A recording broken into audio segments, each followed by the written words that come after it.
ಪ್ರಸನ್ನಕುಮಾರ್ ಅವರೇ, ಶ್ರೀ ಹರೀಶ್ ರೆಡ್ಡಿ ಅವರೇ, ಶ್ರೀ ಸಿ ಶ್ರೀನಿವಾಸಲು ರೆಡ್ಡಿ ಅವರೇ, ಶ್ರೀ ವೈ ರಾಮಕೃಷ್ಣ ಅವರೇ,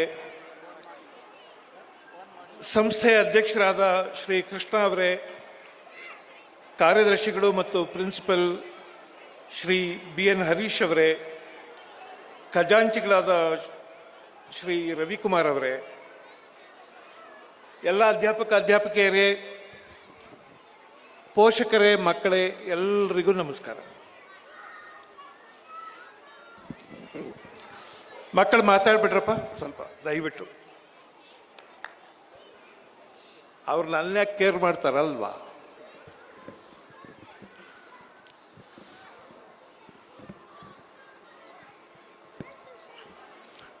ನೀವೆಲ್ಲರೂ ಎಲ್ಲ ಕಡೆ ಗಣೇಶನ ದೇವಸ್ಥಾನ ನೋಡ್ತೀರಿ, ಎಲ್ಲ ಕಡೆ ಇವೆ ಅಲ್ವಾ? ಹನುಮಂತನ ದೇವಸ್ಥಾನ ಎಲ್ಲ ಕಡೆ ಇರ್ತವೆ, ಲಕ್ಷ್ಮೀ ದೇವಸ್ಥಾನಗಳು ಇರ್ತವೆ, ಸರಸ್ವತಿ ದೇವಸ್ಥಾನಗಳು ನೋಡಿದ್ದೀರಾ? ಸಾಮಾನ್ಯವಾಗಿ ಸರಸ್ವತಿಗೆ ದೇವಸ್ಥಾನ ಕಟ್ಸೋದಿಲ್ಲ ಅಲ್ವಾ? ಸರಸ್ವತಿಗೆ ಬೇರೆ ದೇವಸ್ಥಾನ ಕಟ್ಸಲ್ಲ, ಇದಿದೆಯಲ್ಲ ಇದೇ ಸರಸ್ವತಿ ದೇವಸ್ಥಾನ.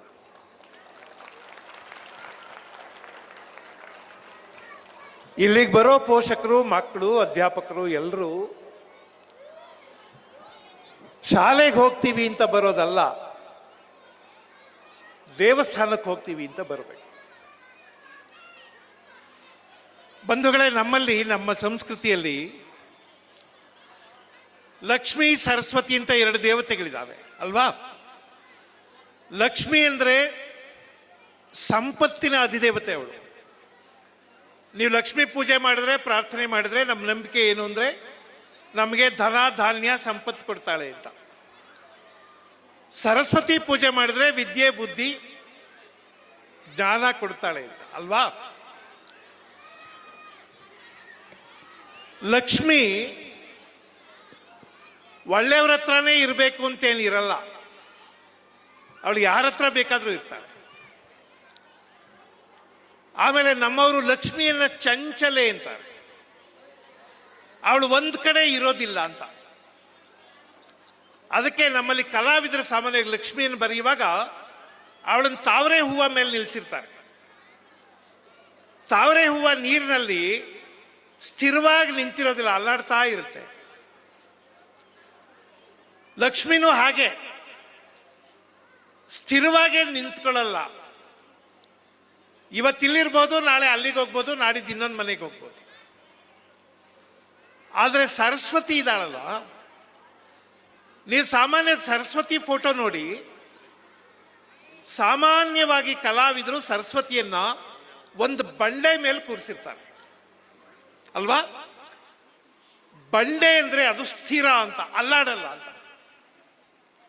ಸರಸ್ವತಿ ಒಂದ್ಸಲ ಬಂದ ಮೇಲೆ ಅವಳು ಸ್ಥಿರವಾಗಿರ್ತಾಳೆ, ಅಲ್ಲಾಡಲ್ಲ, ಆ ಕಡೆ ಈ ಕಡೆ ಹೋಗಲ್ಲ ಅಂತ. ನಾನು ಏನು ಹೇಳಬೇಕು ಗೊತ್ತಾ? ಲಕ್ಷ್ಮಿ ಯಾರ ಮನೆಗಾದ್ರೂ ಹೋಗ್ತಾಳೆ, ಒಳ್ಳೆಯವ್ರ ಮನೆಯಲ್ಲೇ ಇರಬೇಕು ಅಂತೇನಿಲ್ಲ. ಆದರೆ ಸರಸ್ವತಿ ಇದ್ದಾಳಲ್ಲ ತಾಯಿ, ಅವಳು ಇವರು ಬಡವರ ಶ್ರೀಮಂತರ ಅಂತ ನೋಡೋದು.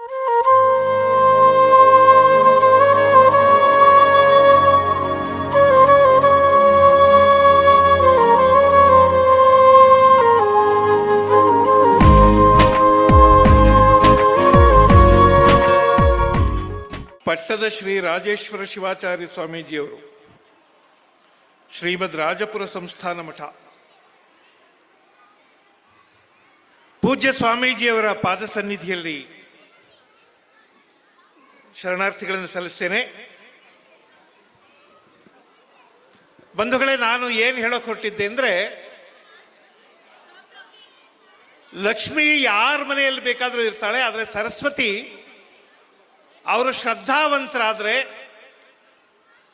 ನಿಜವಾದ ಭಕ್ತಿಯಿಂದ ಯಾರು ಸರಸ್ವತಿಯನ್ನ ಆರಾಧಿಸ್ತಾರೋ ಅವ್ರ ಮನೆಯಲ್ಲೆಲ್ಲ ಸರಸ್ವತಿ ಇರ್ತಾಳೆ. ಬಡವರು ಶ್ರೀಮಂತರು ಅಂತಿಲ್ಲ. ನಾನು ಒಂದು ಪ್ರಸಂಗ ಹೇಳ್ತೀನಿ ನಿಮಗೆ.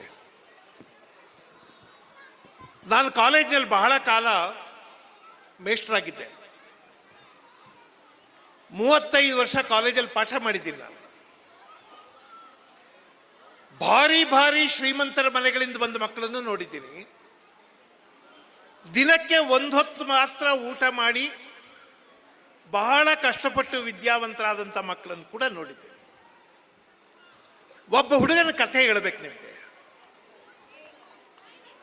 ಆತ ಇಲ್ಲಿಯೇ ಎಲ್ಲೋ ಇದ್ದಾನೆ, ನಿಮ್ಮ ಜಿಗಣಿ ಏರಿಯಾದಲ್ಲಿ ಈಗ ಹೊಸದಾಗಿ ಮನೆ ಮಾಡ್ಕೊಂಡಿದ್ದಾನೆ. ಅವನು ನನ್ನ ವಿದ್ಯಾರ್ಥಿ. ಅವನ ಹೆಸರು ವೆಂಕಟೇಶ್ ಪ್ರಸಾದ್ ಅಂತ. ಇಲ್ಲಿಂದ ಒಂದು 4-5 ಕಿಲೋಮೀಟರ್ ಒಳಗಡೆ ಅವನು ಇಲ್ಲೇ ಮನೆ ಮಾಡ್ಕೊಂಡಿದ್ದಾನೆ. ಈಗ ಒಂದು 20 ವರ್ಷದ ಕೆಳಗೆ ನಮ್ಮ ಕಾಲೇಜ್ನಲ್ಲಿ ಓದ್ತಾ ಇದ್ದ, BCom ಓದ್ತಿದ್ದ ಅವನು. ಆ ಹುಡುಗ ಎಷ್ಟು ಚೆನ್ನಾಗಿ ಪಾಠ ಕೇಳೋನು ಅಂದರೆ, ಅವನಿಗೆ ಪಾಠ ಮಾಡಬೇಕು ಅಂತ ನಮ್ಗೆ ಆಸೆ ಆಗೋದು. ಮಕ್ಕಳು ಎಷ್ಟು ಚೆನ್ನಾಗಿ ಪಾಠ ಕೇಳಬೇಕು ಅಂದರೆ ಪಾಠ ಮಾಡಬೇಕು ಅಂತ ಮೇಷ್ಟ್ರಿಗೆ ಆಸೆ ಆಗ್ಬೇಕು.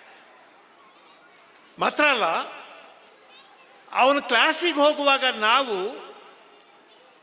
ನಾವೇ ತಯಾರಾಗಿ ಹೋಗ್ತಿದ್ವಿ. ಯಾಕಂದ್ರೆ ಇಂಥ ಹುಡುಗನಿಗೆ ಪಾಠ ಮಾಡೋದಕ್ಕೆ ನಮಗೊಂದು ಯೋಗ್ಯತೆ ಬೇಕು. ಅಷ್ಟು ಒಳ್ಳೆ ಹುಡುಗ. ಕ್ಲಾಸಲ್ಲಿ ಹಿಂಗೆ ಕೂತ್ರೆ ಆ ಕಡೆ ಈ ಕಡೆ ದೃಷ್ಟಿ ಚಲಿಸ್ತಿರ್ಲಿಲ್ಲ ಅವನು. ಅಷ್ಟು ಅದ್ಭುತವಾದ ಹುಡುಗ. ಅವನಿಗೆ 2 ಬಟ್ಟೆ ಅಷ್ಟೇ ಇರೋದು. ಇವತ್ತು ಈ ಶರ್ಟ್ ಹಾಕೊಂಡ್ಬರ್ತಾನೆ, ಇನ್ನೊಂದು ದಿವಸ ಇನ್ನೊಂದು ಶರ್ಟ್ ಹಾಕೊಂಡ್ಬರ್ತಾನೆ. ಇವತ್ತು ಈ ಪ್ಯಾಂಟು, ಇನ್ನೊಂದು ದಿವಸ ಇನ್ನೊಂದು ಪ್ಯಾಂಟು ಅಷ್ಟೇ. ನನಗೆ ಇಷ್ಟು ಚೆನ್ನಾಗಿ ಪಾಠ ಕೇಳ್ತಾನೆ ಈ ಹುಡುಗ. ಇವನು ಎಲ್ಲಿಂದ ಬರ್ತಾನೆ, ಏನು ಕತೆ ಅಂತ ಕೇಳಬೇಕು ಅಂತ ಆಸೆ ಇತ್ತು. ಒಂದು ದಿವಸ ಆ ಹುಡುಗನನ್ನ ಕೈ ಹಿಡಿದು ಕರ್ಕೊಂಡು ನನ್ನ ಸ್ಟಾಫ್ ರೂಮ್ಗೆ ಹೋದೆ. ಹೋಗಿ ಅವನನ್ನು ಕೇಳಿದೆ, ಪ್ರಸಾದ್ ಒಂಚೂರು ಕತೆ ಕೇಳಿಸ್ಕೊಳ್ಳಿ ಪ್ಲೀಸ್, ಅಲ್ಲೇನೋ ನಡೀತಾ ಇರುತ್ತೆ, ಕೇಳಿಸ್ಕೊಳ್ಳಿ ಹೇಳ್ತೀನಿ. ಆ ಹುಡುಗನ ಕೇಳಿದೆ, ಪ್ರಸಾದ್ ಎಲ್ಲಿಂದ ಬರ್ತೀಯಪ್ಪ? ನಮ್ಮ ಕಾಲೇಜ್ ಪಕ್ಕದಲ್ಲಿ ರಾಜೇಂದ್ರ ನಗರ ಅಂತ ಒಂದು ಬಡಾವಣೆ ಇದೆ, ಆ ಬಡಾವಣೆಯಿಂದ ಬರ್ತೀನಿ. ನಿಮ್ಮಪ್ಪ ಏನು ಮಾಡ್ತಾರೆ? ಅಪ್ಪ ಇಲ್ಲ ಸರ್. ಅಮ್ಮ ಏನು ಮಾಡ್ತಾರೆ? ಅಮ್ಮ ಮನೆ ಕೆಲಸ ಮಾಡ್ತಾರೆ ಸರ್. ಹೌದಾ, ಏನಾದರೂ ತೊಂದರೆ ಇದೆಯಾ ಮರಿ ಮನೆ ಕಡೆ? ಅಂತೆ. ಏನಿಲ್ಲ ಸರ್, ಚೆನ್ನಾಗಿದ್ದೀನಿ ಸರ್. ನಾನು ಸುಮ್ಮನೆ ಆಗ್ಬಿಟ್ಟೆ. ಒಂದು 5-6 ತಿಂಗಳು ಕಳೆದ ಮೇಲೆ ಅವನು ಕ್ಲಾಸಿಗೆ ತಡವಾಗಿ ಬರೋಕ್ಕೆ ಶುರು ಮಾಡ್ದ. ಯಾವಾಗಲೂ ತಡವಾಗಿ ಬರ್ತಿರ್ಲಿಲ್ಲ ಅವನು, ತಡವಾಗಿ ಬರೋಕ್ಕೆ ಶುರು ಮಾಡ್ದ. ನನಗೆ ಕುತೂಹಲ ಅನ್ನಿಸ್ತು, ಸರಿ ಸಮಯಕ್ಕೆ ಬರ್ತಾ ಇದ್ದ ಹುಡುಗ ತಡವಾಗಿ ಯಾಕೆ ಬರ್ತಾನೆ? ಆವಾಗ ಅವನನ್ನು ಕರ್ಕೊಂಡು ಹೋದೆ. ಮತ್ತೆ ಕೇಳಿದೆ, ಏನಾದರೂ ಸಮಸ್ಯೆ ಇದೆಯಾ? ಏನೂ ಇಲ್ಲ ಸರ್. ಆಮೇಲೆ ನಾನು ಅವನು ಬೆನ್ನು ಬಿದ್ದು ಇವನು ಎಲ್ಲಿಂದ ಬರ್ತಾನೆ ಏನು ಅಂತ ವಿಚಾರಿಸೋಕೆ ಶುರು ಮಾಡಿದೆ. ಆಮೇಲೆ ಒಂದು ದಿವಸ ಅವನನ್ನು ಕರ್ಕೊಂಡು ಹೋಗಿ, ನೋಡು ನಿನ್ನ ಕಥೆ ಎಲ್ಲ ಗೊತ್ತು ನನಗೆ, ಸುಳ್ಳು ಹೇಳಬೇಡ, ನಾನು ನಿಮ್ಮ ಮೇಷ್ಟ್ರಪ್ಪ, ದೂರದವನಲ್ಲ, 5 ವರ್ಷ ಜೊತೆಯಲ್ಲಿ ಇರ್ತೀವಿ ನಾವು, ನೀನು ಯಾರೋ ಹುಡುಗ ಅಲ್ಲ, ನಿಂದೇನು ಕತೆ ಹೇಳು ಅಂತ ಕೇಳಿದೆ. ಆಮೇಲೆ ಅವನ ಕತೆ ಹೇಳ್ದ. ಅವನಿಗೆ ಅಪ್ಪ ಇಲ್ಲ ಅಂದರೆ ಅಪ್ಪ ಸತ್ತೋಗಿದ್ದಾನೆ ಅಂತ ಅರ್ಥ ಅಲ್ಲ. ಅವ್ರ ಅಮ್ಮನ ಬಿಟ್ಟು ಹೊರಟೋಗ್ಬಿಟ್ಟಿದ್ದಾನೆ. ಅವ್ರ ಅಮ್ಮನ ಬಿಟ್ಟು ಹೊರಟೋಗಿದ್ದಾನೆ, ಬೇರೆ ಇನ್ಯಾರನ್ನೋ ಮದುವೆ ಮಾಡ್ಕೊಂಡು ಎಲ್ಲೋ ಇದ್ದಾನೆ. ಅವ್ರ ಅಮ್ಮ ಮನೆ ಕೆಲಸ ಅಂದರೆ ಅವ್ರ ಮನೆ ಕೆಲಸ ಅಲ್ಲ, ಇವ್ರ ಮನೆ ಕೆಲಸ. ಕತೆ ಕೇಳಿಸ್ಕೊಳ್ಳಿ, ಚೆನ್ನಾಗಿದೆ. ಇಲ್ಲೇ ಇದ್ದಾನೆ ಆ ಹುಡುಗ. ಈಗ ಒಂದು 3-4 ಕಿಲೋಮೀಟರ್ ಸುತ್ತಮುತ್ತ ಇಲ್ಲಿದ್ದಾನೆ. ಅವ್ರಿವ್ರ ಮನೆ ಕೆಲಸ ಮಾಡ್ತಾರೆ. 3 ಮನೆಗೆ ಹೋಗಿ ಆ ಅಮ್ಮ ಬೆಳಗಿನ ಹೊತ್ತು ಕೆಲಸ ಮಾಡ್ತಾರೆ. ಯಾರ್ದೋ ಮನೆಯಲ್ಲಿ ಪಾತ್ರೆ ತೊಳೆದು, ಬಟ್ಟೆ ಒಗೆದು, ಮನೆ ಒರೆಸಿ ಅದೆಲ್ಲ ಮಾಡಿ ಬರುತ್ತೆ. ಇವನು ತಡವಾಗಿ ಯಾಕೆ ಬರ್ತಾ ಇದ್ದಾನೆ ಅಂದರೆ, ಅವ್ರ ಅಮ್ಮನಿಗೊಂದು ಆಪರೇಷನ್ ಆಗಬೇಕು.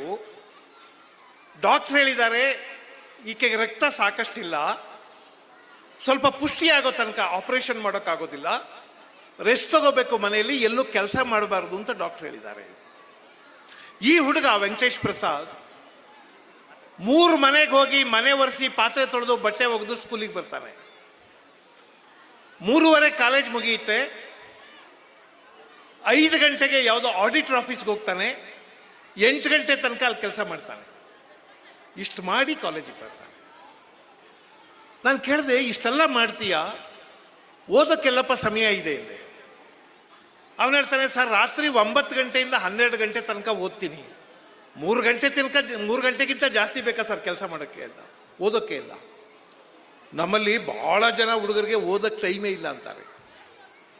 ಬೆಳಿಗ್ಗೆ ಮನೆ ಕೆಲಸ ಮಾಡೋನು, ರಾತ್ರಿ ಆಡಿಟ್ ಆಫೀಸಲ್ಲಿ ಕೆಲಸ ಮಾಡೋನು, ನನಗೆ ಓದೋಕ್ಕೆ ಸಮಯ ಇದೆ ಸರ್ ಅಂತಾನೆ.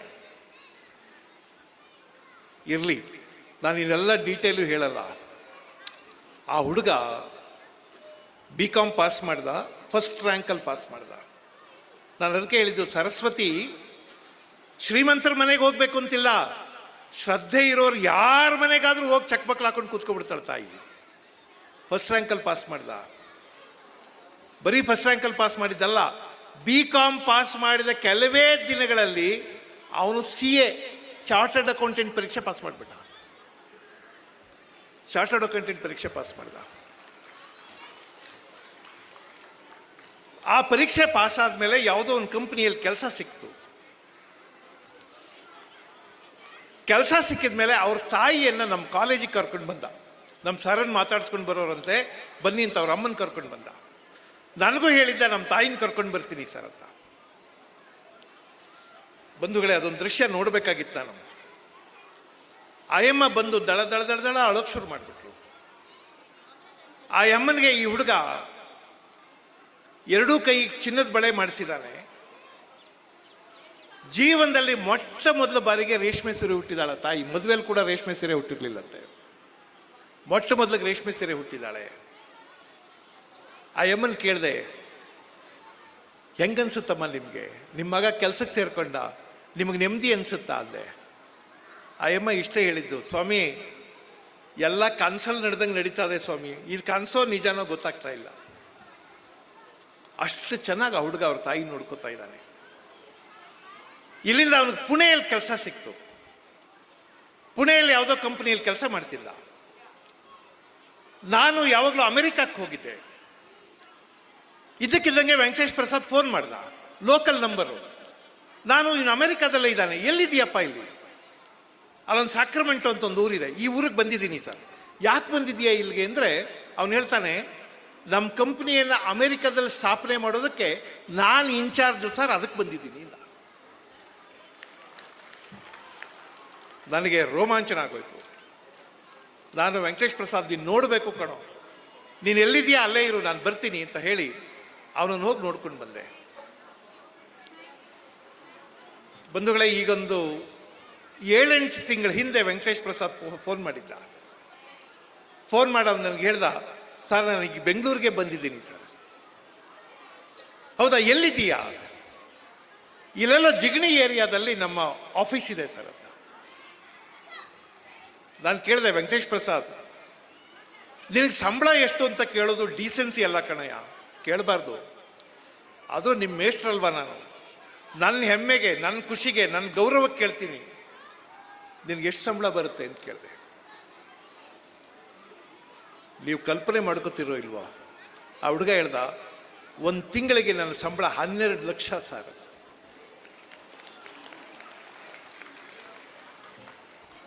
1 ತಿಂಗಳಿಗೆ 12 ಲಕ್ಷ ಸರ್.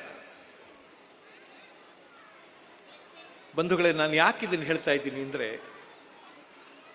ಯಾರ ಮನೆಯಲ್ಲಿ ಶ್ರದ್ಧೆ ಇದೆಯೋ ಆ ಮನೆಗೆ ಹೋಗ್ತಾಳೆ ಸರಸ್ವತಿ. ಇವ್ರು ಬೆಳಗಿದಾರ, ಕಪ್ಪಗಿದಾರ, ಚೆನ್ನಾಗಿದಾರ, ಚೆನ್ನಾಗಿಲ್ವಾ, ಇವ್ರು ಯಾವ ಜಾತಿಯವರು, ಯಾವ ಮತ, ಯಾವ ಕುಲ, ಇವ್ರು ಶ್ರೀಮಂತರ, ಬಡವರ, ಇವ್ರದ್ದು ಯಾವ ವಂಶ, ಏನೂ ನೋಡಲ್ಲ ಸರಸ್ವತಿ. ಯಾರ ಮನೆಗೆ ಬೇಕಾದರೂ ಹೋಗ್ತಾಳೆ. ನಾನು ಯಾಕೆ ಇದನ್ನು ಹೇಳ್ತಾ ಇದ್ದೀನಿ ಅಂದರೆ, ಬಂಧುಗಳೇ, ಇದು ಜ್ಞಾನದ ಕಾಲ. ಇದು ಜ್ಞಾನ ಒಂದಿದ್ರೆ, ನೀವೆಲ್ಲ ಕೇಳಿದ್ದೀರಿ ಅಂತ ಕಾಣಿಸುತ್ತೆ, ಇಂಜಿನಿಯರಿಂಗ್ ಕಾಲೇಜಲ್ಲಿ, ಮಾಸ್ಟರ್ ಡಿಗ್ರಿಗಳಲ್ಲಿ ಕ್ಯಾಂಪಸ್ ಇಂಟರ್ವ್ಯೂ ಅಂತ ಮಾಡ್ತಾರೆ. ಕ್ಯಾಂಪಸ್ ಇಂಟರ್ವ್ಯೂ ಅಂದರೆ ಕಾಲೇಜಿಗೆ ಬಂದು ಕರ್ಕೊಂಡು ಹೋಗ್ತಾರೆ. ಚೆನ್ನಾಗಿ ಕೆಲಸ ಮಾಡೋರನ್ನ, ಬುದ್ಧಿವಂತರನ್ನ, ಮೇಧಾವಿಗಳನ್ನ, ಜ್ಞಾನಿಗಳನ್ನ, ಹುಡುಗರನ್ನ ಕಾಲೇಜಿಗೆ ಬಂದು ಕರ್ಕೊಂಡು ಹೋಗ್ತಾರೆ. ಅದರ ಅರ್ಥ ಏನು ಅಂದರೆ, ನಾವೆಲ್ಲ ಓದೋ ಕಾಲಕ್ಕೆ, ಪ್ರಸನ್ನ ಕುಮಾರ್ ಅವರೇ, ಹಿಂದಿನ ಕಾಲದಲ್ಲಿ ನೀವು ಡಿಗ್ರಿ ಪಾಸ್ ಮಾಡಿದ್ಮೇಲೆ MLA ಮನೆಗೆ ಹೋಗ್ಬೇಕಾಗಿತ್ತು, ನಮ್ಗೊಂದು ಕೆಲಸ ಕೊಡಿಸಿ ಸ್ವಾಮಿ ಅಂತ. ಈಗ ಬೇಕಾಗಿಲ್ಲ, ನೀನು ಬುದ್ಧಿವಂತ ಆದರೆ ನಿಮ್ಮ ಮನೆ ಬಾಗಿಲಿಗೆ ಬರ್ತಾರೆ ಕೆಲಸ ಕೊಡೋರು. ಈಗ ಕಾಲೇಜಿಗೆ ಬರ್ತಾ ಇದ್ದಾರೆ, ಇನ್ನು ಸ್ವಲ್ಪ ದಿವಸ ನಿಮ್ಮ ಮನೆ ಬಾಗಿಲಿಗೂ ಬರ್ತಾರೆ. ನಾನು ಯಾಕೆ ಇದನ್ನು ಹೇಳ್ತಾ ಇದ್ದೀನಿ ಅಂದರೆ, ಯಾರು ಬೇಕಾದರೂ ಈ ಕಾಲದಲ್ಲಿ ವಿದ್ಯಾವಂತರಾಗ್ಬೋದು. ನಾವು ಸರಸ್ವತಿಯನ್ನು ಹುಡುಕೊಂಡು ಹೋಗಬೇಕಾಗಿಲ್ಲ. ಸರಸ್ವತಿ ಈಗ ನಿಮ್ಮ ಮನೆ ಬಾಗಿಲಿಗೆ ಬರ್ತಿದ್ದಾಳೆ. ಇಂಥದ್ದೊಂದು ಬಡಾವಣೆಯಲ್ಲಿ ನಾನು ಪ್ರಸನ್ನ ಕುಮಾರ್ ಅವ್ರನ್ನ ಕೇಳ್ತಾ ಇದ್ದೆ, ಇದು ಗ್ರಾಮ ಪಂಚಾಯತಿ ಏರಿಯಾ ಅಂತಂದರು. ಇಂಥದ್ದೊಂದು ಬಡಾವಣೆಯಲ್ಲಿ ಈ ಪುಣ್ಯಾತ್ಮರು ಇಂಥ ಸುಂದರವಾದ ಶಾಲೆ ಸ್ಥಾಪನೆ ಮಾಡಿದ್ದಾರೆ. ನನ್ನ ಕತೆ ಹೇಳ್ತೀನಿ, ಕೇಳ್ಬೇಕು ನೀವು. ನಮ್ಮೂರಿನಲ್ಲಿ ನಾವು ಹುಟ್ಟಿದಾಗ ಒಂದು ಶಾಲೆ ಕೂಡ ಇರಲಿಲ್ಲ, ಶಾಲೆನೇ ಇರಲಿಲ್ಲ. ನಮ್ಮೂರು ಮಾರಿಗುಡಿಯಲ್ಲಿ ನಮ್ಮೂರು ಶಾಲೆ ಶುರು ಆಗಿತ್ತು.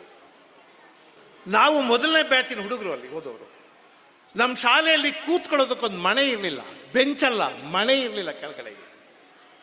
ಮೇಷ್ಟ್ರಿಗೆ ಬರೆಯೋದಕ್ಕೊಂದು ಬೋರ್ಡ್ ಇರಲಿಲ್ಲ, ಗೋಡೆ ಮೇಲೆ ಬರೆಯೋರು. ಅಲ್ಲಿಂದ ಶುರು ಮಾಡಿದ್ವಿ ನಾವು. ನಮಗೆ ಕೂಡ ಪ್ರಪಂಚ ಬಾಗಿಲು ತೆಗೀತು. ನಾನು ಇಡೀ ಜಗತ್ತು ಓಡಾಡ್ತೀನಿ, ನಾನು ಶುರು ಮಾಡಿದ್ದು ಅಲ್ಲಿಂದ. ನನಗೆ ಆಶ್ಚರ್ಯ ಏನು ಗೊತ್ತಾ, ಪ್ರಮಾಣ ಮಾಡಿ ಹೇಳ್ತೀನಿ, ಈ ಮಕ್ಕಳನ್ನೆಲ್ಲ ನೋಡಿದ್ರೆ ಈಗಷ್ಟೇ ಇವು ಯಾತಕ್ಕೂ ಬರೆದವು, ಬರೀ ಗಲಾಟೆ ಮಾಡ್ತೀವಿ ಅಂತ ಅನ್ನಿಸ್ತದೆ. ಆದರೆ ನಾಳೆ ಇನ್ನೊಂದು 20-25 ವರ್ಷ ಆದಮೇಲೆ ಈ ಮಕ್ಕಳೆಲ್ಲ ಎಲ್ಲೆಲ್ಲಿ ಇರ್ತಾರೋ, ಏನೇನು ಮಾಡ್ತಾರೋ ಯಾರಿಗೆ ಗೊತ್ತಲ್ವಾ. ನೀವು ಪೋಷಕರು ಶ್ರದ್ಧಾವಂತರಾದರೆ ನಿಮ್ಮ ಮಕ್ಕಳನ್ನ ಎಲ್ಲಿಗೆ ಬೇಕಾದರೂ ಎತ್ಕೊಂಡು ಹೋಗ್ಬೋದು. ನಮ್ಮ ದೇಶಕ್ಕೆ ಸ್ವಾತಂತ್ರ್ಯ ಹೋರಾಟ ನಡೀತಾ ಇತ್ತಲ್ಲ, ಆ ಹೋರಾಟ ನಡೀತಿದ್ದಾಗ ಪರಿಸ್ಥಿತಿ ಹೆಂಗಿತ್ತು ಗೊತ್ತಾ ನಮ್ಮ ದೇಶದಲ್ಲಿ? ನಾವೆಲ್ಲ ಹಳ್ಳಿಲಿ ಹುಟ್ಟಿದವರು, ಇಲ್ಲಿರೋರು ಭಾಳ ಜನಕ್ಕಿದ್ರೆ ಪರಿಸ್ಥಿತಿ ಗೊತ್ತು. ನಮ್ಮೂರಿನಲ್ಲಿ ಒಂದು ಕಾಗದ ಬಂದ್ಬಿಟ್ರೆ ಸರ್ಕಾರದಿಂದ, ಆ ಕಾಗದ ಓದಿಸೋದಕ್ಕೆ ಊರೆಲ್ಲ ಹುಡ್ಕೋರು, ಓದೋರು ಯಾರು ಸಿಗ್ತಾರ ಅಂತ. ಊರಲ್ಲಿ ಓದೋರೇ ಇರಲಿಲ್ಲ, ಓದೋರು ಯಾರು ಸಿಗ್ತಾರ ಅಂತ ಹುಡುಕ್ತಿದ್ರು. 3-4 ದಿವಸ ಓದೋಕ್ಕೆ ಆಗ್ತಿರ್ಲಿಲ್ಲ, ಯಾರು ಇರ್ತಿರ್ಲಿಲ್ಲ ಓದೋರು. ಅಂತ ಹಳ್ಳಿ ನಮ್ಮದು. ಚರ್ಚಿಲ್ ಅಂತ ಒಬ್ಬ ಇಂಗ್ಲೆಂಡಿನ ಪ್ರಧಾನಿ ಇದ್ದ, ಭಾಳ ಮೇಧಾವಿ. ಅವನನ್ನು ಮಾತಲ್ಲಿ ಯಾರು ಗೆಲ್ಲಕ್ಕಾಗ್ತಿರ್ಲಿಲ್ಲ. ಗಾಂಧಿ ಸ್ವಾತಂತ್ರ್ಯ ಹೋರಾಟ ಮಾಡುವಾಗ ಚರ್ಚಿಲ್ನಾಗ ಹೋಗಿ ಕೇಳೋರು, ಸ್ವಾತಂತ್ರ್ಯ ಕೊಡೆಯ ನಮಗೆ, ನಮ್ಮ ದೇಶ ನಮ್ಗೆ ಕೊಟ್ಬಿಡು, ನಾವು ಆಳ್ಕೋತೀವಿ. ಚರ್ಚಿಲ್ ಏನು ಹೇಳ್ತಿದ್ದ ಗೊತ್ತಾ? ನಾಚಿಕೆ ಆಗಲ್ವೇನೆಯ ಸ್ವಾತಂತ್ರ್ಯ ಕೇಳ್ತೀಯಲ್ಲ ಗಾಂಧಿ, ನೀನು ನಾಚಿಕೆ ಆಗಲ್ವಾ? ನಿಮ್ಮ ದೇಶದಲ್ಲಿ 100ಕ್ಕೆ 10 ಜನಕ್ಕೆ ಅಕ್ಷರ ಕಲ್ಸಕ್ಕಾಗಿಲ್ಲ ನೀವು. Not even 10% of your people are educated. ಬರೀ 10% ಜನಕ್ಕೆ ನೀವು ಎಜುಕೇಶನ್ ಕೊಡೋಕ್ಕಾಗಿಲ್ಲ, ಸ್ವಾತಂತ್ರ್ಯ ಬೇಕಾ ನಿನಗೆ ಅಂತ ಚುಡಾಯಿಸ್ತಿದ್ದ ಅವನು. ಗಾಂಧಿ ಬರೀತಾರೆ ಅವರ ಆತ್ಮಕಥೆಯಲ್ಲಿ, ಅವನು ಹಾಗೆ ಹೇಳಿದಾಗೆಲ್ಲ ನನ್ನ ನಾಚಿಕೆಯಿಂದ ತಲೆ ತಗ್ಗಿಸ್ಬಿಡ್ತಿದ್ದೆ. ಆ ಸ್ಥಿತಿ ಇತ್ತು ನಮ್ಮ ದೇಶದಲ್ಲಿ. ಈಗ ನನಗೆ ರೋಮಾಂಚನ ಆಗುತ್ತೆ. ನನಗೆ 66 ವರ್ಷ ವಯಸ್ಸು. ಶಾಲಾ ಮಾಸ್ತರ್ಗಳು ಮನೆಗೆ ಹೋಗಿ ಮಕ್ಕಳನ್ನ ಸ್ಕೂಲಿಗೆ ಸೇರಿಸಿ ಅಂತ ಕೇಳೋರು, ಅಪ್ಪ ಅಮ್ಮಂದಿರು ಸೇರಿಸ್ತಿರ್ಲಿಲ್ಲ. ಗೋಗರಿಯೋರು, ಅವಾಗೆಲ್ಲ ಒಂದೊಂದು ಮನೇಲಿ 4, 5, 6, 8 ಮಕ್ಕಳಿರೋರು. ಯಾವ್ದಾದ್ರು ಒಂದು ಹುಡುಗನ ಸ್ಕೂಲಿಗೆ ಕಳಿಸಿ ಅಂದರೆ ಸ್ಕೂಲಿಗೆ ಸೇರಿಸ್ತಿರ್ಲಿಲ್ಲ. ಈಗ ನೋಡಿ, ನೀವು ಇಲ್ಲಿರೋ ಪೇರೆಂಟ್ಸ್ ಇದ್ದೀರಲ್ಲ, ನೀವು ಬೈಕ್ ಆಮೇಲೆ ತಗೊಂಡ್ರಾಯ್ತು, ಮನೆ ಆಮೇಲೆ ಕಟ್ಟಿದ್ರಾಯ್ತು, ಕಾರ್ ಆಮೇಲೆ ತಗೊಂಡ್ರಾಯ್ತು, ಒಡವೆ ಆಮೇಲೆ ಮಾಡಿಸ್ಕೊಂಡ್ರಾಯ್ತು, ಮೊದಲು ಮಗುನ ಓದಿಸ್ಬೇಕು ಅಂತ ತೀರ್ಮಾನಕ್ಕೆ ಬಂದಿದ್ದೀರಿ. ಇದು ದೊಡ್ಡ ಕ್ರಾಂತಿ. ಶಾಲೆಗೆ ಮಕ್ಕಳನ್ನೇ ಸೇರಿಸ್ತಾ ಇದ್ದ ಕಾಲ ಇತ್ತು. ನಮ್ಮಲ್ಲಿ ಒಂದು 3-4 ಜನ ಮಕ್ಕಳಿದ್ರೆ ಮೇಷ್ಟ್ರು ಕೇಳೋರು, ಇವರಲ್ಲಿ ಯಾರು ಇಬ್ಬರನ್ನ ಕಳಿಸಿ ಸಾಕು ಅಂತ. ಮೇಷ್ಟ್ರು, ಇವನು ಬೇಡ, ಇವನು ಸ್ವಲ್ಪ ಬುದ್ಧಿವಂತ, ಮನೇಲಿ ಎಲ್ಲ ಚೆನ್ನಾಗಿ ನೋಡ್ಕೋತಾನೆ, ಇವನು ಬೇಡ, ಈ ದಡ್ಮುದೇವಿ ಕರ್ಕೊಂಡೋಗಿ ಸ್ಕೂಲ್ಗೆ ನೋಡಿ. ನಾವೆಲ್ಲ ಆ ಕ್ಯಾಟಗರಿಯಲ್ಲಿ ಸ್ಕೂಲಿಗೆ ಬಂದವರು. ಅಂದರೆ ಮನೇಲಿ ಏನು ಮಾಡಲ್ಲ ಅಂತಾರಲ್ಲ, ಅಂಥ ಸೋಂಬೇರಿಗಳನ್ನ ಸ್ಕೂಲಿಗೆ ಕಳಿಸೋರು. ಈಗ ಎಲ್ಲ ತಂದೆ ತಾಯಿಗಳು ಮೊದಲನೇ ಕೆಲಸ ಏನು ಅಂದರೆ ಮಕ್ಕಳಿಗೆ ವಿದ್ಯೆ ಬುದ್ಧಿ ಕೊಡಬೇಕು. ಅವ್ರ ಸಂಪಾದನೆಯ ಬಹಳ ಮುಖ್ಯ ಭಾಗ ಖರ್ಚಾಗೋದು ಯಾವುದಕ್ಕೆ ಅಂದರೆ ಮಕ್ಕಳಿಗೆ ವಿದ್ಯೆ ಕೊಡೋದಕ್ಕೆ. ನನಗೆ ಸಂತೋಷ ಆಗ್ತಾ ಇದೆ. ಈ ಭಾಗ ಒಂದು 20 ವರ್ಷದಿಂದ ಈಚೆಗೆ ಡೆವಲಪ್ ಆಗಿತ್ತು. ಅದಕ್ಕೆ ಮುಂಚೆ ಇವೆಲ್ಲ ಹಳ್ಳಿಗಳು. ಆದರೆ ಶಾಲೆಗಳು ಕೂಡ ಬಂದಿವೆ. ಬರೀ ಫ್ಯಾಕ್ಟ್ರಿಗಳು, ಕಂಪ್ನಿಗಳು ಮಾತ್ರ ಬರಲಿಲ್ಲ ಇಲ್ಲಿಗೆ, ಬರೀ ವ್ಯಾಪಾರ ಮಾತ್ರ ನಡೀಲಿಲ್ಲ, ವಿದ್ಯೆ ಕೂಡ ನಡೀತಾ ಇದೆ. ಇಲ್ಲಿರುವ ಎಲ್ಲ ಸ್ನೇಹಿತರು, ಕೃಷ್ಣ ಅವರು, ಹರೀಶ್, ರವಿಕುಮಾರ್, ಈ ಎಲ್ಲ ಪುಣ್ಯಾತ್ಮರು ಇಲ್ಲೊಂದು ಶಾಲೆ ಮಾಡ್ತಿದ್ದಾರೆ.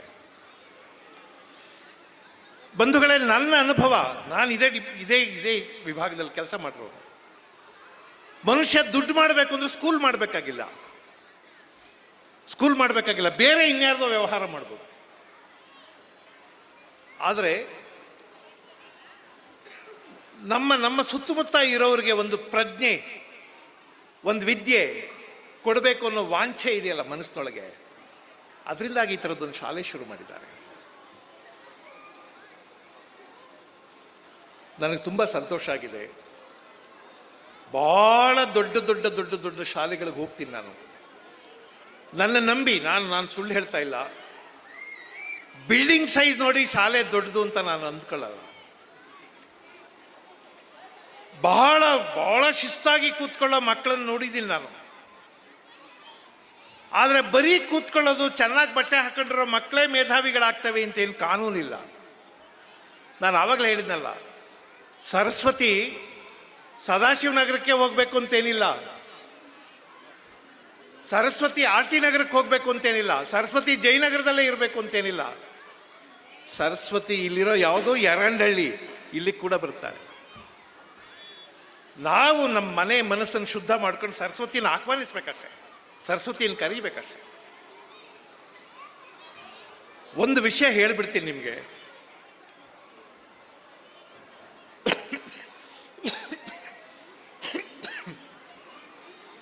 ದಯವಿಟ್ಟು ಪೇರೆಂಟ್ಸ್ ಎಲ್ಲ ಅರ್ಥ ಮಾಡ್ಕೊಳ್ಳಿ. ನಮ್ಮಲ್ಲೆಲ್ಲ ಒಂದು ನಂಬಿಕೆ ಏನಿದೆ ಅಂದರೆ,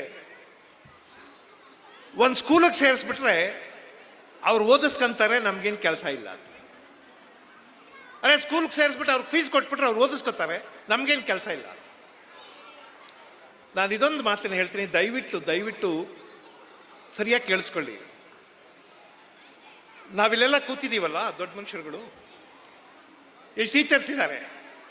ಆ ಟೀಚರ್ಸು ಮಕ್ಕಳಿಗೆ ಅಂತಾರೆ. ಹಾಗನ್ನುವಾಗ ಅದ್ರ ಧ್ವನಿ ಏನು ಅಂದರೆ, ಇಲ್ಲೆಲ್ಲ ದೊಡ್ಡವರಿದ್ದಾರೆ, ಗಲಾಟೆ ಮಾಡಬೇಡಿ, ಇಲ್ಲೆಲ್ಲ ದೊಡ್ಡವರಿದ್ದಾರೆ, ಸರಿಯಾಗಿ ನೋಡ್ಕೊಳ್ಳಿ ಅಂತ. ಈಗ ಕಾಲ ಬದಲಾಗಿದೆ. ಈಗ ದೊಡ್ಡವ್ರಿಗೆ ಟೀಚರ್ಸ್ಗೆ ಹೇಳಬೇಕು, ಮಕ್ಕಳಿದ್ದಾರೆ ಸರಿಯಾಗಿರಿ ನೀವು ಅಂತ. ಮನೆಯಲ್ಲಿ ಮಕ್ಕಳಿದ್ದಾರೆ ಸರಿಯಾಗಿರಿ ನೀವು, ನಿಮ್ಮ ಅಭ್ಯಾಸಗಳು ನೋಡ್ಕೊಳ್ಳಿ,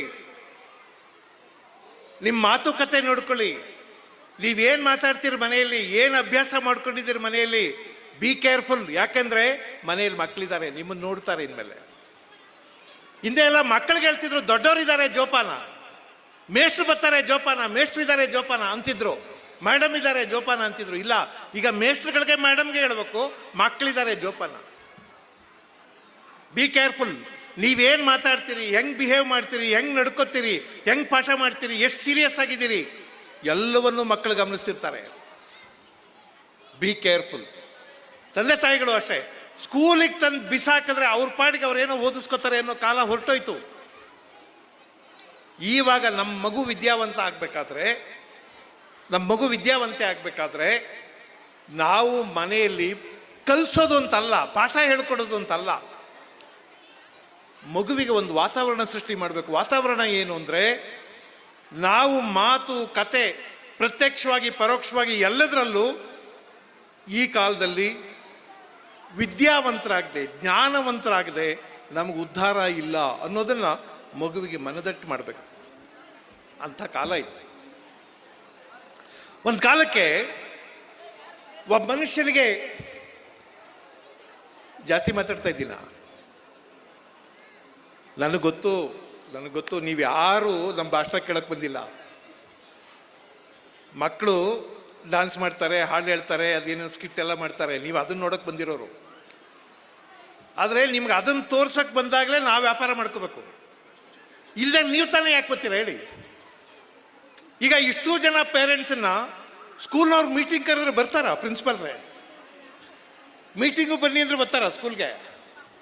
ಬರಲ್ಲ. ಅಯ್ಯ ನಮಗೆ ಭಾಳ ಕೆಲಸ ಐತೆ ಬೇರೆದು ಅಂತಾರೆ. ಆದ್ರೆ ಮಗು ಡ್ಯಾನ್ಸ್ ಮಾಡುತ್ತೆ ಅಲ್ಲಿ, ಎಲ್ಲರೂ ಬಂದು ನಿಂತ್ಕೋತಾರೆ. ನೀವು ಬಂದಾಗಲೇ ನಾವು ನಮ್ಮ ವ್ಯಾಪಾರ ಮಾಡ್ಕೋಬೇಕು. ನಾವ್ಯಾರೂ ಕೆಲಸ ಇಲ್ಲದೆ ಪುರುಸೊತ್ತಾಗಿ ಕೂತಿಲ್ಲ, ಅಥವಾ ಸುಮ್ಮನೆ ಹಿಂಗೇನೋ ಬೇಕಾಬಿಟ್ಟು 4 ಮಾತಾಡಬೇಕು ಅಂತ ಬಂದಿಲ್ಲ. ಬಂಧುಗಳೇ, ನಮ್ಮ ಭವಿಷ್ಯ ನಮ್ಮ ಮುಂದೆ ಇದೆ. ಮಕ್ಕಳನ್ನು ಹೆರುವುದಷ್ಟೇ ಮುಖ್ಯ ಅಲ್ಲ, ಈ ದೇಶದ ನಾಳಿನ ವಾರಸುದಾರ ನಾವು, ಈ ಸಮಾಜಕ್ಕೆ ನಾಳಿನ ವಾರಸುದಾರರು. ನಮ್ಮ ಹಾಗೆ ಅವ್ರು ಇರಬಾರ್ದು. ನಮಗಿಂತ ಬಹಳ ಬಹಳ ವೇಗವಾದ ಜಗತ್ತಿದೆ. ಒಂಚೂರು ಅವಕಾಶ ಕೊಟ್ಟರೆ ಅವರು ಎಲ್ಲೆಲ್ಲಿಗೋ ತಲುಪಿಬಿಡ್ತಾರೆ, ಎಲ್ಲೆಲ್ಲಿಗೋ ಹೋಗ್ತಾರೆ. ನಾನು ಭಾಳ ಸಲ ಯೋಚನೆ ಮಾಡ್ತೀನಿ, ನೀವು, ನಿಮ್ಮ ತಂದೆ, ಅವ್ರ ತಂದೆ, ನಿಮ್ಮ ಮಗು ಒಂದು ಸಾಲಲ್ಲಿ ನಿಲ್ಲಿಸ್ ನೋಡಿ. ನಿಮ್ಮಲ್ಲಿ ಭಾಳ ಜನ ಪೇರೆಂಟ್ಸ್ಗೆ ನಿಮ್ಮ ತಂದೆ ವಿದ್ಯಾವಂತ ಇರ್ಬೋದು ಅಥವಾ ಇಲ್ಲದೆ ಇರ್ಬೋದು, ಅವ್ರ ತಂದೆ ಡೆಫಿನೆಟ್ ಆಗಿಲ್ಲ. ನೀವು ಅಷ್ಟೋ ಇಷ್ಟೋ ಓದಿದ್ದೀರಿ, ನಿಮ್ಮ ಮಕ್ಕಳು ಎಲ್ಲಿಗೆ ರೀಚ್ ಆಗ್ತಾರೆ ಅಂತ ನಿಮಗೆ ಗೊತ್ತಿಲ್ಲ. ಅರೆ, ಈ ಕಾಲ ಹಂಗಿದೆ. ನೀವು ಒಂದು ಒಳ್ಳೆ ವಿದ್ಯೆ ಕೊಟ್ಟರೆ ನಮ್ಮ ಮಕ್ಕಳು ಎಲ್ಲಿಗೆ ಬೇಕಾದರೂ ತಲುಪಿಡ್ತಾರೆ. ನಾನು ಇನ್ನೊಂದು ಕತೆ ಹೇಳಿಬಿಡ್ತೀನಿ, ದಯವಿಟ್ಟು ಕೇಳಿಸ್ಕೊಳ್ಳಿ. ನಮ್ಮ ಕಾಲೇಜಲ್ಲಿ ಇನ್ನೊಬ್ಬ ಹುಡುಗ ಇದ್ದ, ಅವನ ಹೆಸರು ಸಿದ್ದರಾಜು ಅಂತ. ಅವನು ಇದೇ ಏರಿಯಾದವನು ಅಂತ ನೆನಪು ಬರ್ತಾ ಇದ್ದೆ ನನಗೆ. ಅವನು ಮಂಡ್ಯದವನು. ಆ ಹುಡುಗನಿಗೆ ಮಧ್ಯಾಹ್ನದ ಹೊತ್ತು ಊಟ ಮಾಡೋಕ್ಕೇನೂ ಇರಲಿಲ್ಲ, ಮನೆಯಿಂದ ಊಟದ ಡಬ್ಬಿ ತರ್ತಿರ್ಲಿಲ್ಲ. ಅವರಪ್ಪ ಬಹಳ ದೊಡ್ಡ ಕುಡುಕ, ಅವರ ಅಮ್ಮನಿಗೆ ಏನೇನೋ ಕಾಯಿಲೆ. ಅವರ ಅಕ್ಕ ಪಾಪ ತಾನು ಮದುವೆ ಆಗೋದನ್ನು ಬಿಟ್ಟು ಮನೇಲಿ ಟೈಲರಿಂಗ್ ಮಾಡಿಕೊಂಡು ಹೆಣ್ಮಕ್ಳು ಬ್ಲೌಸು ಗ್ಯೂಸು ಹೊಲ್ಕೊಂಡು ಈ ಹುಡುಗರನ್ನು ಓದಿಸ್ತಾ ಇದ್ಲು. ಈ ಹುಡುಗನ ಹೊಟ್ಟೆಯಲ್ಲಿ ಬೆಂಕಿ ಇತ್ತು. ಆ ಹುಡುಗ ಮಧ್ಯಾಹ್ನ ಊಟಕ್ಕಿಲ್ಲದೆ ಇದ್ದು ದಿವಸಕ್ಕೆ ಒಂದೇ ಹೊತ್ತು ಊಟ ಮಾಡಿಸ್ತಾ ಇದ್ದ ಹುಡುಗ. ನಮ್ಮ ಕಾಲೇಜಲ್ಲಿ BSc ಮುಗಿಸ್ಕೊಂಡು ಆಮೇಲೆ ಎಲ್ಲೋ ಒಂದು ಕಷ್ಟಪಟ್ಟು MSc ಮಾಡಿಕೊಂಡು ಅವನಿಗೆ ಯಾವುದೂ ಕೆಲಸ ಸಿಕ್ತೆ ಈ ಮೆಡಿಕಲ್ ಕಂಪ್ನಿಗಳು ಮೆಡಿಕಲ್ ಏಜೆಂಟ್ಸ್ ಮಾಡ್ತಾರಲ್ಲ, ಫಾರ್ಮಸ್ಯೂಟಿಕಲ್ ಕಂಪನಿ ಏಜೆಂಟ್ಗಳು ಮಾಡ್ತಾರಲ್ಲ, ಬ್ಯಾಗ್ ಇಟ್ಕೊಂಡು ಓಡಾಡ್ತಾರಲ್ಲ, ಆ ಕೆಲಸಕ್ಕೆ ಸೇರ್ಕೊಂಡ. ಬಂಧುಗಳೇ, 15 ವರ್ಷದಲ್ಲಿ ಈಗ ಅವನೇ ಒಂದು ಮೆಡಿಕಲ್ ಕಂಪ್ನಿ ಮಾಡಿದ್ದಾನೆ. ಕಂಪ್ನಿ ಜಿಗಣಿಯಲ್ಲಿದೆ, ಆ ಕಂಪ್ನಿ ಜಿಗಣಿಯಲ್ಲಿದೆ. ಆ ಹುಡುಗ ನನಗೆ ಹೇಳ್ತಾನೆ, ಮಧ್ಯಾಹ್ನ ಊಟಕ್ಕೆ ದುಡ್ಡಿರಲಿಲ್ಲ ಅವನ ಹತ್ರ. ಕಳೆದ ನವೆಂಬರ್ನಲ್ಲಿ ಆ ಹುಡುಗರಿಗೆ ಫ್ರೀ ಶಿಪ್ ಕೊಡ್ತಾನೆ. ಈ ವರ್ಷಕ್ಕೆ ಕೊಟ್ಟ ಫ್ರೀ ಶಿಪ್ಪು ಅವನು 12 ಲಕ್ಷ. ನಾನು ಯಾಕೆ ಇದನ್ನು ಹೇಳ್ತಾ ಇದ್ದೀನಿ ಅಂದರೆ, ನೀವೊಂಚೂರು ಶ್ರದ್ಧಾವಂತ ಆದರೆ ವಿದ್ಯೆ ಅನ್ನೋದು ಬರೀ ಸ್ಕೂಲಲ್ಲಿ ಸಿಗೋದಿಲ್ಲ, ಮನೇಲಿ ಆ ಥರದ್ದೊಂದು ವಾತಾವರಣ ಸೃಷ್ಟಿ ಮಾಡಿ. ನಾನು ಈ ಟೀಚರ್ಸ್ಗೆ ಖುಷಿ ಪಡಿಸೋದಕ್ಕೆ ಇದನ್ನು ಹೇಳ್ತಾ ಇಲ್ಲ. ನಿಮ್ಗೆ ಎಷ್ಟೇ ಸಿಟ್ಟಿರಲಿ, ನಿಮ್ಮ ಮಗುವಿನ ಟೀಚರನ್ನು ಬೈಬೇಡಿ. ನಿಮ್ಮ ಸ್ಕೂಲಲ್ಲಿ ಏನು ಪಾಠ ಮಾಡ್ತಾರೆ ಏನು ಪ್ರಯೋಜನ ಇಲ್ಲ ಅಂತ ಅಂದ್ಬೇಡಿ. ಯಾಕಂದ್ರೆ ಆ ಮಕ್ಕಳಿಗೆ ಮುಗ್ಧವಾದ ಮಕ್ಕಳು, ಅವ್ರ ಟೀಚರ್ ಅಂದರೆ ಅವ್ರಿಗೆ ಮಹಾಜ್ಞಾನಿ, ಇವಳೇ ಸರಸ್ವತಿ ಅಂತ ಅಂದ್ಕೊಂಡಿವೆ ಅವು. ಅವ್ರ ಸ್ಕೂಲು ಅಂದರೆ ಅವ್ರು ಬಹಳ ಪವಿತ್ರ. ನೀವು ಆ ಪವಿತ್ರ ಭಾವನೆಯಿಂದ ನೋಡಿದ್ರೆ ಮಕ್ಕಳು ಸಂತೋಷವಾಗಿ ಸ್ಕೂಲಿಗೆ ಬರ್ತವೆ. ನಿಮ್ಮ ಮನೇಲಿ ಏನೋ ಹಬ್ಬ ಹುಣ್ಣಿಮೆ ಜಾತ್ರೆ ಇದ್ದರೆ ಮಕ್ಕಳಿಗೆ ಹಬ್ಬ ಹುಣ್ಣಿಮೆನೇ ದೊಡ್ಡದು ಮಗನೇ, ಸ್ಕೂಲಲ್ಲ ಅಂತ ಹೇಳಬೇಡಿ. ಮಗು ನಾನು ಸ್ಕೂಲ್ಗೆ ಹೋಗಲೇಬೇಕು, ಹಬ್ಬಕ್ಕೆ ಬರಲ್ಲ ಅಂತ ಹೇಳಬೇಕು. ಹಂಗೆ ಮಾಡ್ಕೊಳ್ಳಿ. ನೀವು ಒಂದು ದಿವಸ ಹಬ್ಬ ಮಾಡಬೇಡಿ ಅಂತ ಹೇಳ್ತಿಲ್ಲ, ಒಂದು ದಿವಸ ಯಾರ್ದೋ ಮದುವೆಗೆ ಹೋಗಬೇಡಿ ಅಂತ ಹೇಳ್ತಿಲ್ಲ. ಆದರೆ ಮಗುವಿನ ಮನಸ್ಸಿಗೆ ಯಾರ್ದೋ ಸಂಬಂಧಿಕರು ಮದುವೆಗೆ ಹೋಗೋದು ಮುಖ್ಯ, ಸ್ಕೂಲ್ ಅಲ್ಲ ಅಂತ ಅನ್ನೋ ಭಾವನೆ ತರಬೇಡಿ. ಸ್ಕೂಲ್ ಭಾಳ ಇಂಪಾರ್ಟೆಂಟ್ ಅನ್ನೋದನ್ನು ಕಲಿಸಿ.